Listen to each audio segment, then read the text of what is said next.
নমস্কার বন্ধুরা, পলির রান্নাবান্নায় সকল বন্ধুকে স্বাগত।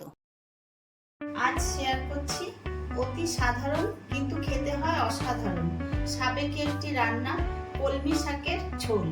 আমাদের ঠাকুমা দিদিমার হাতের রান্না গরম ভাতের সাথে দারুণ লাগে খেতে। আমার চ্যানেলটি সাবস্ক্রাইব করে আমার পাশে থাকবেন এবং যারা ফেসবুক থেকে দেখছেন পেজটি ফলো করে একটা লাইক দিতে ভুলবেন না। তাহলে চলুন কিভাবে আমি কলমি শাকের ঝোল রান্না করলাম দেখে নেওয়া যাক। কলমি শাকের ঝোল করতে আমি কলমি শাক নিয়েছি, ভালো করে বেছে ধুয়ে নিয়েছি আর একটু বড় বড় করে কেটে নিয়েছি, একটু ডাঁট সমেত রেখেছি। আর লাগছে কিছু সবজি, পটল নিয়েছি দুটো, বেগুন, টমেটো, আলু আর কুমড়ো ছোট টুকরো করে কেটে নিয়েছি। রান্না করার জন্য একটা কড়াই বসিয়ে দিয়েছি, কড়াইতে দিয়ে দিচ্ছি জল। জলের মধ্যে দিয়ে দিচ্ছি লবণ আর দিচ্ছি হলুদ গুঁড়ো। এবার একে একে সবজিগুলো দিয়ে দিচ্ছি।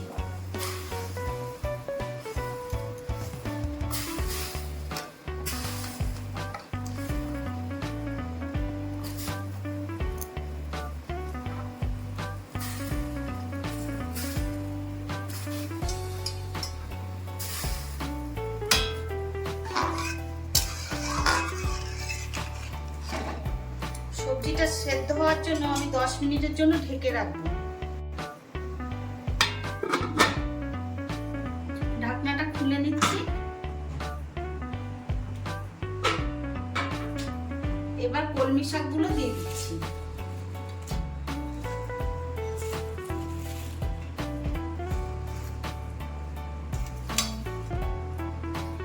দুটো কাঁচা লঙ্কা কুচি করে নিয়েছি, কাঁচা লঙ্কা কুচিটা দিয়ে দিলাম।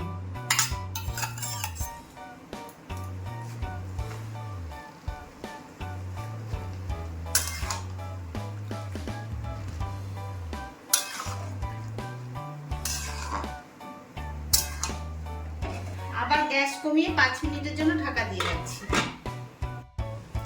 ফোড়নের জন্য একটা বাটিতে আমি সরষের তেল দিয়ে দিয়েছি আর দিচ্ছি ফোড়নে 5 ফোড়ন,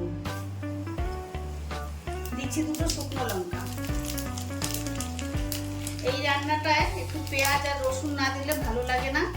পেঁয়াজ আর রসুনটা দিচ্ছি, একটু ভাজা ভাজা করে নেব। যারা পেঁয়াজ রসুন খাবেন না বা খান না তারা এখানে আদা কুচি ফোড়ন দিতে পারেন।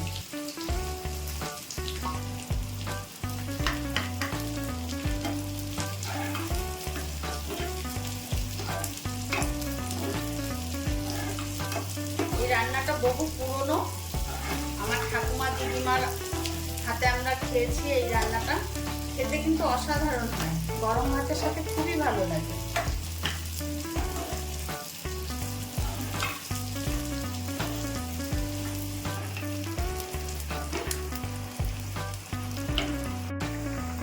ফোড়নটা হয়ে গেছে, এবার আমি সবজির মধ্যে ঢেলে দেব।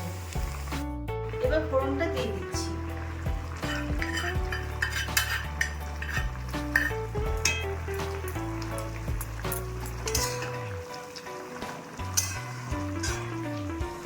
তরকারিটা একটু জল জল থাকে, আবার সেই অবস্থায় নামাতে হবে। একটু সবজিগুলো আমি খুন্তি দিয়ে চেপে চেপে দিচ্ছি, এতে ঝোলের স্বাদটা বেশ ভালো আসবে।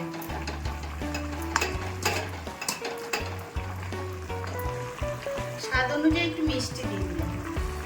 আগে আমি লবণ দিয়েছিলাম জলের মধ্যে, টেস্ট করে দেখলাম যে লবণটা ঠিকই আছে।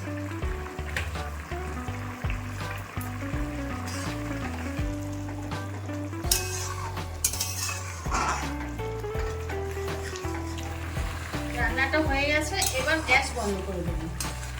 খুবই অল্প সময়ের এই রান্নাটা তৈরি হয়ে যায়।